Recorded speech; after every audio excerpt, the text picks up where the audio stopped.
ربنا ظلمنا أنفسنا وإن لم تغفر لنا وترحمنا لنكونن من الخاسرين ربنا فاغفر لنا ذنوبنا وكفر عنا سيئاتنا وتوفنا مع الأبرار رب ارحمهما كما ربياني صغيرا رب ارحمهما كما ربياني صغيرا রব্বুল আলামিন আল্লাহ কোন কোন শীতের মধ্যে ঐতিহাসিক খোলাপাড়াবাসীর উদ্যোগে আল্লাহ 49তম তাফসীর মাহফিলের আজকে তৃতীয় দিনের শেষ রজনীতে আল্লাহ গভীর রজনীতে মালিক রে আমরা কিছু সংখ্যক গুনাহগার বান্দা আল্লাহ তোমার আদালতের কাঠগড়ায় আসামির মতো দাঁড়াই ভিক্ষুকের মতো দুইখানা হাত বাড়াইছি এ মালিক মেহেরবানি করে আমাদের জিন্দেগির গুনাহগুলো মাফ কর ও রব্বে করিম তুমি তাকাইয়া দেখো বুড়া মানুষগুলো ঘরে যায় না আগে মা বোনরাও ঘরে যায় নাই আমার কলিজার টুকরা সন্তান যুবকরাও ঘরে যায় কাঙ্গালের মতো হাত বাড়াইছি এ মালিক তাওবা করতেছি আর জীবনে কোনো গুনাহ করব না আর জীবনে কোনো নাফরমানি করব আল্লাহ ওয়াদা করলাম আর জীবনে কোনোদিন নামাজ ছাড়ব না আর জীবনে কোনোদিন বেপরদায় চলবো না ইয়া আল্লাহ মেহেরবানি করে আমাদের তাওবাগুলোকে কবুল করে নাও ইয়া আরহামার রাহিমিন ইয়া আকরামাল আকরামিন আল্লাহ মনে চাইছে বিছনায় আরাম করার জন্য না না না আরামের ঘুমকে হারাম করে শীতকে উপেক্ষা করে শুধুমাত্র কেবলমাত্র আল্লাহ তোমার কাছে তাওবা করার জন্য বসে রইলাম আমাদের গুনার কারণে যদি জাহান্নামে দিয়ে দাও কে বাঁচাবে কে আমাদেরকে জাহান্নাম থেকে রক্ষা করবে ও মালিক কিয়ামতের কঠিন ময়দানে আমাদেরকে তুমি গুনাহগার বলে ডাক দিও না ইয়া আল্লাহ কোরআনের মধ্যে আছে জাহান্নামীরা জাহান্নামের আযাব সহ্য করতে না পাইরা করুতি মিনতির সাথে কাকুতি মিনতির সাথে বলবি ইয়া মালিক লিয়াকদি আলাইনা রাব্বুক এ জাহান্নামের দারোগা মালিক ভাই আর সহ্য হয় না আর সহ্য হয় না মালিক রে কো আমাদের জন্য কোনো ফায়সালা করে দে 1000 বছর পর জবাব আসবে ইন্নাকুম মাকিসুন এই জাহান্নামে তোদেরকে থাকতে হবে কোনো ডাকের সাড়া দেওয়া হবে আল্লাহ তোমার কোরআনে তুমি বলছো কালাকসাউ ফিহা ওয়ালা তুকাল্লিমুন অপমানিত হয়ে জাহান্নামে থাক কোনো কথা বলবি না কবরের মধ্যে সাপ বিচ্ছু কামড়াবে একদিক দিয়া চামড়া পুড়ে গেলে আরেক দিক দিয়া নতুন করে গজাবে এ মালিক দুনিয়ার কোনো বিষাক্ত সাপ দেখলে বাঁচাও বাঁচাও করে চিৎকার করে একটা নয় দুইটা নয় 99টা সাপ একে একে কামড়াবে একটা সাপ চুল মারলে 99 হাত মাটির নিচে চলে যাবে বিচ্ছু কামড়াবে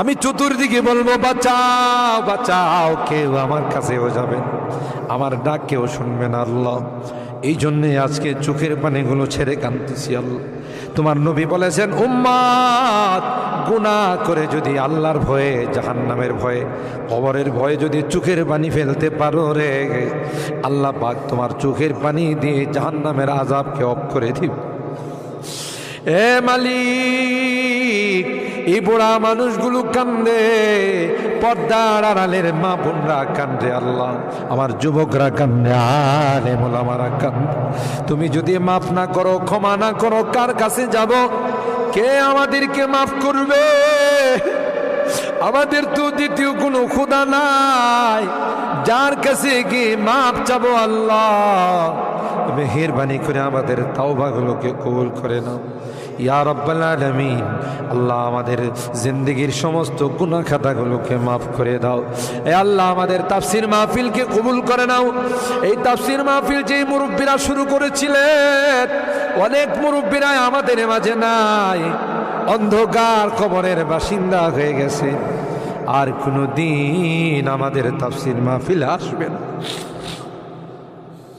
কে জানে, কে জানে আমরা যারা বসা আছি আগামী বছর এই তাফসীর মাহফিলে আসবো না জমিনের নিচে চলে যাব।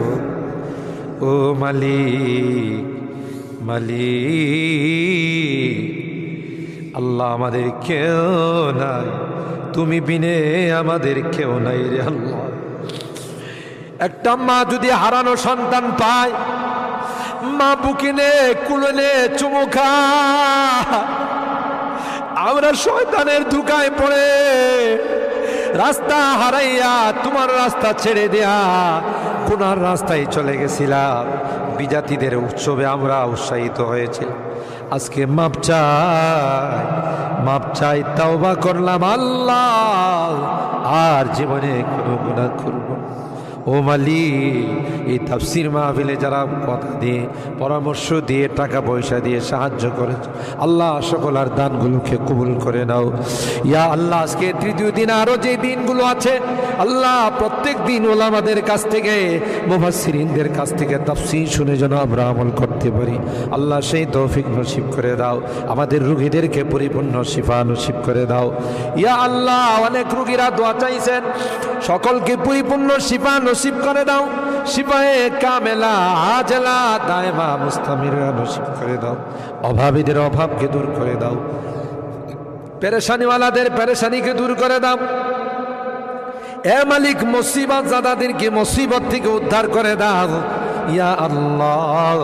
এখানে যারা হাত উঠাইছেন, জানি না কে কি উদ্দেশ্য নিয়ে হাত উঠে, সকলার দিলের নেক মাকাসিদগুলো পূরণ করে দাও আল্লাহ। আমার মুরব্বীদেরকে আবু বকরের মতো বানাই দাও আল্লাহ। আমার যুবককে কলিজা টুকরা সন্তানদেরকে জান্নাতি কাফেলার সদস্য বানাই দাও। আমার মা বোনদেরকে আল্লাহ, আম্মা জান খাদিজাতুল কুবরা, আয়েশা সিদ্দিকা, ফাতেমাতুজ জাহরার মতো বানাই। মালিক রে, আজকের মোনাজাতে শেষবারের মতো বারবার মা বাবার কথা মনে পড়ে, জানি না কার মা নয়, কার বাবা নয়। এখানে আমরা যারা হাত উঠাইছি আল্লাহ, অনেকেরই মা নাই, অনেকেরই বাবা নাই রে আল্লাহ।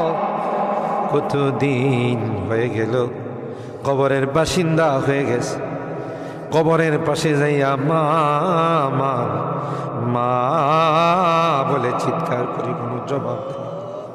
কত আদর স্নেহ মায়া মমতার সোহাগ দিয়ে আমাকে বড় করে নিজে না খাইয়া আমার খানার ব্যবস্থা করছে। মা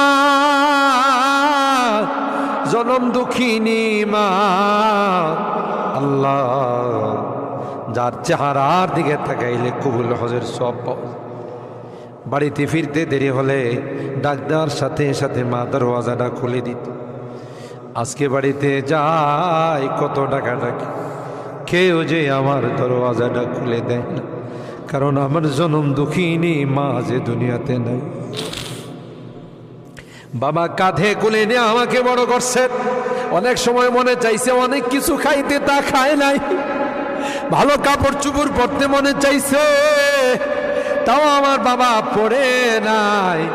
জায়গা জমি বাড়িঘর সব কিছু দিয়া অন্ধকার খবরে আজকের মোনাজাতে বারবার ওই মা বাবার চেহারাগুলো মনে পড়তেছে। গুনার কারণে যদি তোমার জাহান্নামের আসামি হয়ে থাকে, আমরা তোমার কাছে মাপ চাই, ক্ষমা চাই আল্লাহ। আমাদের মা বাপকে ক্ষমা করে দিও, তাদের কবরগুলো জান্নাতের বাগান বানাই দিও। যাদের মা বাবা বেঁচে আছেন আল্লাহ, তাদের হায়াতে বরকত দিও। এ রব্বে করিম আল্লাহ, মুনাজাত শেষ করার পূর্বে একটি ফরিয়াদ, জানি না কোন দিন কার সঙ্গে মালাকুল মউতের দেখা হয়ে যাবে, কোন দিন মসজিদের মাইকে আমার নামটা ঘোষণা হয়ে যাবে, মসজিদের পালকিটা আমার ঘরের সামনে দাঁড়িয়ে যাবে।